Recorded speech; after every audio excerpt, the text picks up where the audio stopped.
السلام علیکم ورحمۃ اللہ وبرکاتہ۔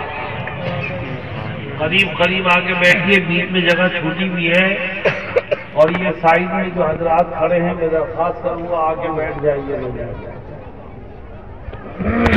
مل کے بیٹھیں، آگے ہو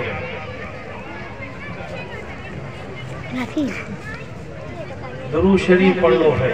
اللهم صل على محمد وعلى آل محمد كما صليت على إبراهيم وعلى آل إبراهيم إنك حميد مجيد۔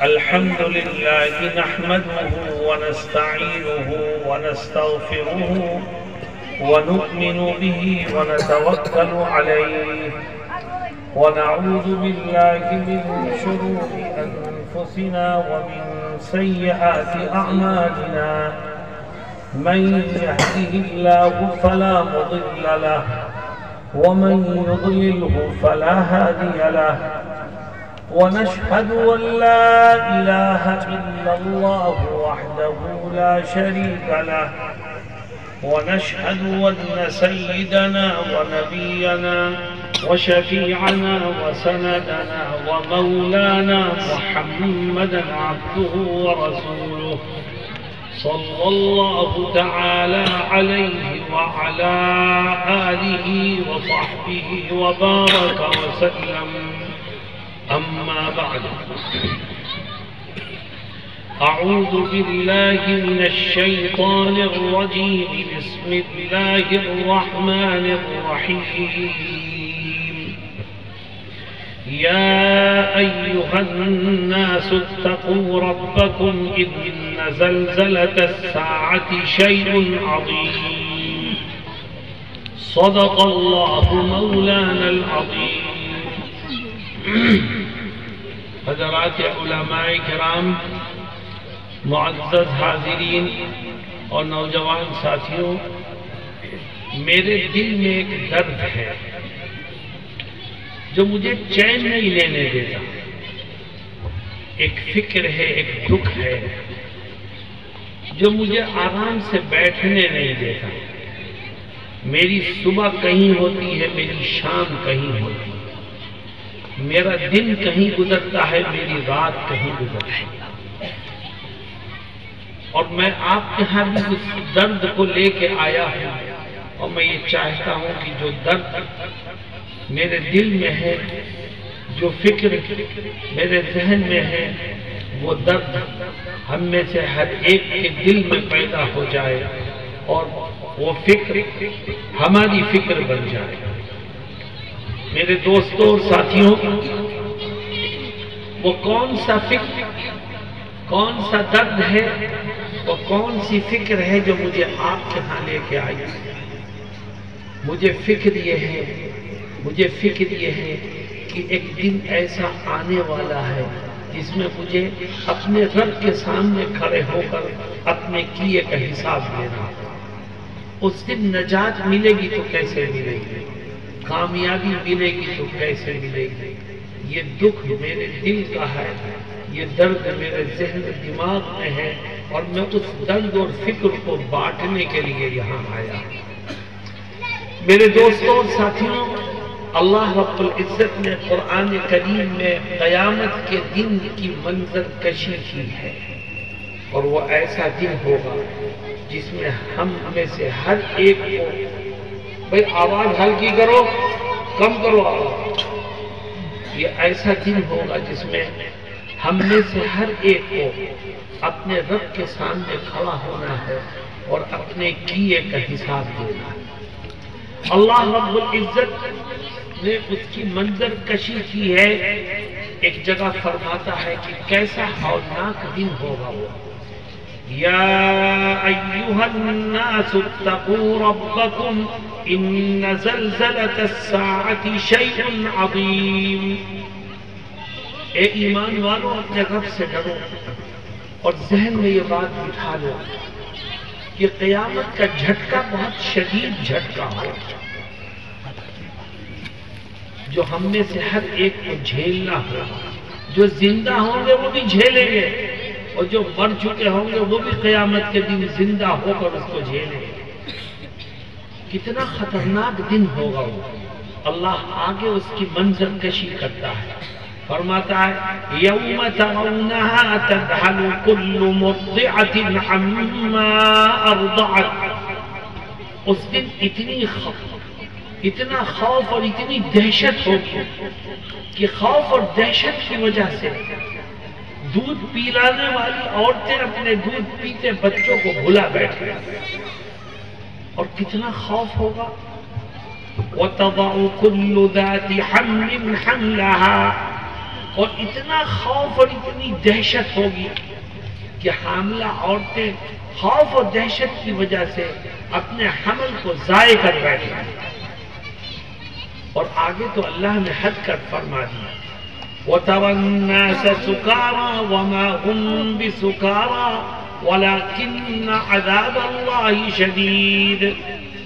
اللہ کہتا ہے اے نبی، آپ اس دن لوگوں کو دیکھیں گے تو آپ کو ایسا لگے گا کہ لوگوں نے نشے کی کوئی چیز کھا لی ہے، کوئی ہنسے گا، کوئی روئے گا، کوئی گرے گا، کوئی پڑے گا، کوئی بھاگے گا، کوئی دوڑے گا، عجیب حالات ہوں گے، ایسا لگے گا لوگوں نے نشے کی چیزیں کھا لی ہیں، وہ اپنے ہوش میں نہیں ہیں۔ لیکن وَمَا هُمْ بِسُكَارَىٰ وَلَكِنَّ عَذَابَ اللَّهِ شَدِيدٌ، لیکن اے نبی انہوں نے کوئی نشے کی چیز نہیں کھائی ہوگی، ہاں خدا کے عذاب کو دیکھ کر کے لوگوں کی عقلیں کام کرنا چھوڑ بیٹھے۔ میرے دوستو، یہ قیامت کا دن کیسا ہوگا؟ یہ سورج جو آج ہم سے کروڑوں میل دور ہے، اور دوپہر میں اس سورج میں کے نیچے کھڑا ہونا مشکل ہو جاتا ہے، قیامت کے دن یہ سورج صرف 1 میل کے فاصلے پر آگ اگل رہا ہے، نہ کوئی گھر ہوگا، نہ کوئی درخت ہوگا، نہ کوئی سائے کی اور شکل ہوگی، انسان سورج سے نکلنے والی گرمی سے بچ نہیں پائے گا۔ اگر وہ قیامت کا دن نہ ہو تو سورج سے نکلنے والی گرمی میں جل بھون کر کے پھر مر جائے انسان، لیکن قیامت کے دن دوبارہ موت نہیں آئی۔ آدمی پریشان ہوگا، دکھی ہوگا، وہ ہوش میں ہوگا، اس کو بھوک بھی لگے گی، اس کے حلق میں کانٹے بھی ہوں گے پیاس کی شدت سے، لیکن حالات ایسے ہوں گے کہ جائے تو کہاں جائے۔ اور کتنا لمبا دن ہوگا، یہ 24 گھنٹوں میں ختم نہیں ہوگا۔ اللہ رب العزت قیامت کے ایک دن کی لمبائی کو بیان کرتا ہے، فرماتا ہے تعرج الملائکۃ والناس الیہ فی یوم کان مقدارہ 50,000 سنہ۔ اللہ کہتا ہے وہ قیامت کے ایک دن کتنا بڑا ہوگا؟ اے انسانوں، تمہارے دنوں کے حساب سے وہ ایک دن 50,000 سال کے برابر کا ہوگا۔ جس دن خدا کے سامنے تمہیں کھڑا ہوگا، جہاں کوئی سایہ نہیں ہوگا، جہاں کوئی کسی کو پہچانتا نہیں، آدمی ایک دوسرے کو دیکھے گا، پہچانے گا، لیکن کوئی کسی سے بات نہیں کرے گا۔ وَلَا يَسْأَلُ حَمِيمٌ حَمِيمًا يُبَصَّرُونَهُمْ، ایک دوست، ایک جانکار دوسرے کو دیکھے گا، پہچانے گا، لیکن کوئی کسی سے خیریت نہیں پوچھے گا، کیونکہ ہر ایک خود پھنسا ہوا ہوگا۔ میرے دوستوں، کسی کی اس مجمع میں کسی کی عمر 60 سال ہے، کسی کی 50 سال ہے، کسی کی 30 سال ہے، کسی کی 40 سال ہے۔ یہ بتاؤ کہ آج تک کی مدت میں کبھی ہمارے دلوں میں قیامت کے دن کا خوف پیدا ہوا ہے کہ نہیں؟ جب خوف پیدا نہیں ہوگا، فکر نہیں ہوگی، تو اس دن کی بربادی سے بچنے کی انسان تیاری کیسے کرے گا؟ تیاری تو وہی کرے گا جس کے دل میں خوف ہوگا، جس کے دل میں ڈر ہوگا۔ ایک دن حضرت ام المؤمنین عائشہ صدیقہ رضی اللہ عنہا نبی کریم صلی اللہ علیہ وسلم کے پاس بیٹھی تھی، ان کے آنکھوں سے آنسو جاری ہو گئے۔ اچانک آقا کی نظر ان کے چہرے پر پڑی تو دیکھا آنسو ٹپک رہے. فرمایا ما یبکیکی یا عائشہ، اے عائشہ کیوں روتی ہو؟ کس وجہ سے تمہارے آنکھوں سے آنسو نکلنے لگے؟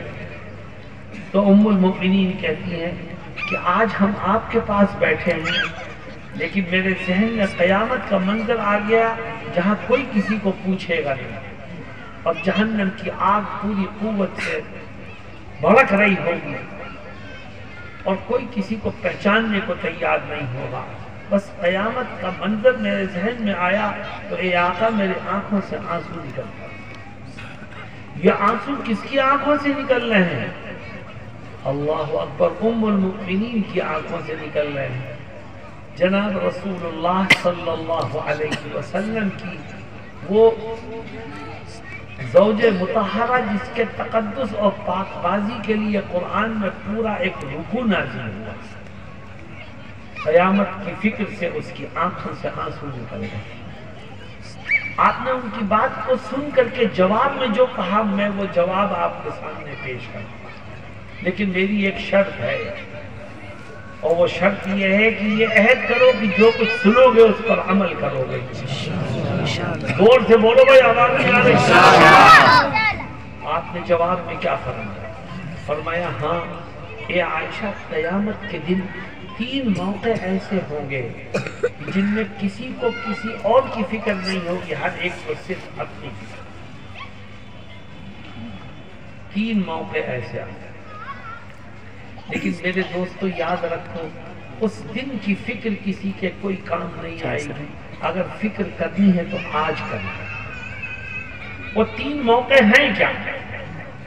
پہلا موقع آپ فرماتے ہیں قیامت کے دن 3 اعلانات ہوں گے اور ہر اعلان کو سن کر کے ہر انسان کا پتا پانی ہوگا، اس کو صرف اپنی فکر ہوگی، کسی اور کی نہیں ہوگی. پہلا اعلان آپ فرماتے ہیں کہ قیامت میں اعلان ہوگا اور اللہ رب العزت فرشتوں سے کہے گا کہ میرے بندوں کے اعمال کو تولا جائے. بس جیسے ہی اعمال کے وزن کا اعلان ہوگا ہر ایک کو اپنی فکر ہوگی. نہ باپ اولاد کو پہچانے گا، نہ اولاد ماں باپ کو پہچانے گی، نہ بھائی بہن کو پہچانے گا، نہ بہن بھائی، ہر ایک کو اپنی فکر ہوگی. اور فکر کیا ہوگی کہ اللہ کہتا ہے اعمال کا وزن کرو. انسان کی نیکیوں کا بھی وزن ہوگا اور اس کے گناہوں کا بھی وزن ہوگا. اللہ قرآن میں کیا کہتا ہے؟ فرماتا ہے فَأَمَّا مَنْ ثَقُلَتْ مَوَازِينُهُ فَهُوَ فِي عِيشَةٍ رَاضِيَةٍ وَأَمَّا مَنْ خَفَّتْ مَوَازِينُهُ فَأُمُّهُ هَاوِيَةٌ. اللہ کہتا ہے کہ آج نیکیوں کا وزن ہوگا اور جس کا نیکیوں کا پلڑا جھکے گا وہ سن لے کان کھول کے کہ ادھر تیری نیکیوں کا پلڑا جھکے گا، ادھر آٹومیٹکلی جنت کا دروازہ تیرے لیے کھلتا چلا جائے گا. اور اگر آج نیکیوں کا پلڑا جھکنے کے بجائے ہلکا رہ جائے تو تیرا ٹھکانہ جہنم کے سوا کچھ نہیں. جب اعلان ہوگا کہ لوگوں کے اعمال کا وزن کیا جائے تو ہر ایک کو یہ فکر ہوگی کسی طرح میری نیکیوں کا وزن بڑھ جائے. لیکن میرے دوستوں اس دن کی فکر کسی کے کام نہیں آئے.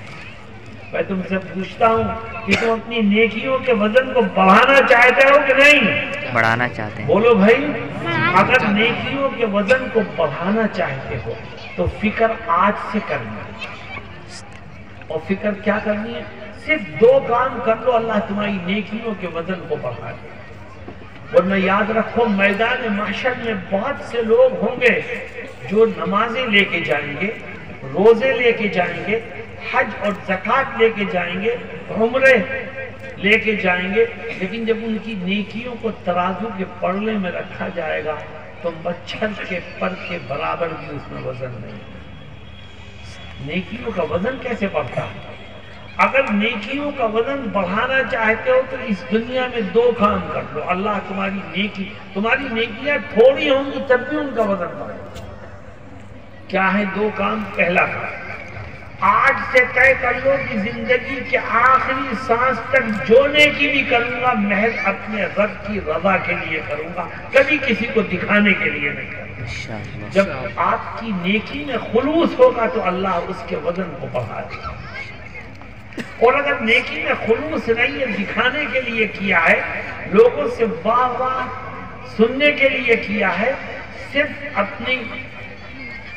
اپنی شخصیت کو ابھارنے کے لیے کیا ہے، تو اللہ ہمارے ظاہر سے بھی واقف، اللہ ہمارے باطن سے بھی واقف۔ یاد رکھو، بڑے سے بڑا عمل اگر ریا کے طور پر، دکھانے کے طور پر ہو، خدا کے ہاں اس کا کوئی وزن نہیں، اور چھوٹے سے چھوٹا عمل اگر محض اللہ کی رضا کے لیے ہوگا تو اس کا وزن بڑھتا ہی چلا جائے گا۔ خدا کیا کہتا ہے؟ فرماتا ہے من كان يريد حرث الآخرة نزد له في حرثه ومن كان يريد حرث الدنيا نؤته منها وما له في الآخرة من نصيب۔ اللہ کہتا ہے جس نے دنیا میں کوئی کام کیا اور ناکام نہیں ہوگا، دنیا میں وہ کامیاب ہوگا، نؤته منها، ہم اس کے عمل کا بدلہ اس کو دنیا میں دیں گے۔ خوب لوگ اس کی واہ واہ کریں گے، وہ پیر و مرشد بنے گا، لوگ اس کے پیچھے پیچھے پھریں گے، وہ حلقے لگائے گا، لوگ اس کے حلقے میں شریک ہوں گے۔ نؤتیہ منہا، جس ارادے سے اس نے کیا تھا، جو مقصود تھا اس کا، وہ اس کو عطا کیا جائے گا۔ لیکن وَمَا لَهُ فِي الْآخِرَةِ مِن نَصِيبٍ، لیکن آخرت میں اس کے کسی عمل کا کوئی بدلہ نہیں۔ میرے دوستوں اور ساتھیوں، ہمارے اندر ایک عیب ہے، ہم کوئی عبادت کرتے ہیں، کوئی نیکی کرتے ہیں تو یہ چاہتے ہیں لوگوں میں اس کا پروپیگنڈا ہو، لوگوں کو اس کا پتہ چلے۔ اگر رات کے اندھیرے میں بھی ہم نے عبادت کی ہے تو ہم چاہتے ہیں کہ صبح ہمارے گھر والوں کو پتہ چلے کہ ہم رات میں 3 بجے اٹھے تھے اور اس وقت سے عبادت میں مصروف ہیں۔ اللہ اکبر، تو نے عبادت گھر والوں کو دکھانے کے لیے کی کہ اللہ کے لیے؟ پھر انسان بہانے بناتا ہے۔ اب رات میں عبادت کی ہے، اس کا اظہار کیسے کرے لوگوں کے سامنے؟ تو دیکھو اظہار کا طریقہ کیا ہوتا ہے، کہتا ہے آج رات کو مجھے نیند ہی نہیں آئی، 3 بجے تک تو کروٹ ہی بدلتا رہا، اور پھر میرے تہجد کا وقت ہو گیا تو میں اٹھ کر تہجد میں مصروف ہو گیا۔ تو کیا کہنا چاہتا ہے؟ تو 3 بجے تک نیند نہ آنے کو بیان کرنا چاہتا ہے، یا 3 بجے کے بعد جو تو نے عبادت کی ہے اس کو بیان کرنا؟ اللہ تیرے دل کے کھوٹ کو خوب جانتا ہے۔ یعلم خائنۃ الاعین وما تخفی الصدور، تیرا رب تیری آنکھوں کے گناہوں سے بھی واقف ہے اور تیرے دل کے بھید سے بھی وہ خوب واقف ہے۔ اس لیے میرے دوستوں، خاص طور پر میں علماء کرام سے کہوں گا، کیونکہ میں انہی کے طبقے کا ایک شخص ہوں، میں جانتا ہوں کمیوں کو۔ خاص طور پر علماء اپنی نیتوں کو درست رکھیں اور ہر خیر کے کام کو انجام دیتے وقت اپنی نیت پر توجہ دے کر اپنے ہر عمل کو خالصتاً لوجہ اللہ کے لیے کرنے کی کوشش کریں۔ ورنہ یاد رکھو، ہم نے مدرسے بنائے، ہم نے علم دین حاصل کیا، ہم محدث ہو گئے، فقیہ ہو گئے، حافظ ہو گئے، عالم ہو گئے، اگر نیت صحیح نہیں ہے تو جناب رسول اللہ صلی اللہ علیہ وسلم ایک حدیث شریف میں فرماتے ہیں من طلب العلم لیجادی به العلماء او لیماری به السفہاء، اور دوسرا کام یہ ہے کہ آج سے طے کرنا کہ انشاءاللہ زندگی کے آخری سانس تک جب کسی کا کوئی حق میری طرف نکلے گا تو میں ایک ایک پیسے کا حساب کر کے اس کو ادا کر دوں گا۔ اگر کسی کا حق تیری طرف ہے تو تیری نیکیوں کا وزن ختم ہو جائے گا، اور یاد رکھ تجھے اپنی نیکیوں کا فائدہ نہیں ملے گا، تیری نیکیاں حقداروں میں تقسیم کر دی جائے گی، اور اگر اس سے بھی معاملہ صاف نہیں ہوتا تو ان کے گناہ تیرے کندھوں پر لاد دیے جائیں۔ آج مسلمان اس طرح دنیا میں مگن ہے کہ موت کا خوف اور قیامت کا منظر اس کے ذہن سے نکل گیا ہے۔ بھائی بھائی کا حق مار رہا ہے، بہن بہن کا حق بھائی مار رہا ہے، کاروبار میں شریک ایک پارٹنر دوسرے کی حق تلفی کر رہا ہے، یاد رکھو کسی کا حق ہماری گردن پر ہے تو خدا کے ہاں ہماری کوئی نیکی ہمیں پکڑ سے نہیں بچا سکتی۔ حضرت محمد مصطفیٰ صلی اللہ علیہ وسلم کی ایک بات سے ذہن میں رکھو، مدینہ المنورہ اور اس کے اطراف میں اگر کسی شخص کی وفات ہو جاتی تو لوگ اس کا جنازہ اٹھا کے حرم مدنی میں لے کر کے آتے اور آقا سے کہتے آقا اس کی نماز جنازہ کرا دیجیے۔ کیوں؟ صحابہ کو یقین تھا کہ جس کی نماز جنازہ آقا پڑھا دیں اللہ اس کی مغفرت کرے۔ لیکن آقا کا معمول کیا تھا؟ آپ نماز جنازہ شروع کرنے سے پہلے پوچھتے کہ اس مرنے والے کی گردن پر کسی کا حق تو نہیں ہے، کسی کے پیسے تو اس کی طرف نہیں ہے، کسی کی زمین تو اس کی طرف نہیں ہے، کسی کا قرض تو اس کے اوپر نہیں ہے۔ اگر معلوم ہوتا ہے اس کی گردن پر کسی کا حق ہے آپ پیچھے ہٹ جاتے ہیں، فرماتے تم اپنے ساتھی کی نماز پڑھ لو، اس کو دفن کرو۔ علماء نے لکھا ہے کہ آقا نماز پڑھنے سے انکار کر دیتے تھے، نماز پڑھانے سے۔ کیوں؟ اس سے ایک بات سمجھ میں آتی ہے کہ جو کسی کا حق مار کے دنیا سے جائے وہ اس نے اتنا بڑا پاپ کیا ہے، اتنا بڑا پاپ کیا ہے، اتنا بڑا پاپ کیا ہے کہ نبی کی دعاؤں سے بھی اس کی مغفرت نہیں ہو سکتی۔ تو آپ منع فرما دیا کرتے تھے میں اس کی نماز جنازہ نہیں پڑھوں۔ میرے دوستو، اگر یہ چاہتے ہو کہ قیامت کے دن آپ کی نیکیوں کا وزن بڑھ جائے تو آج سے اس کی کوشش کرو، اور کوشش میں یہ دو کام کر لو۔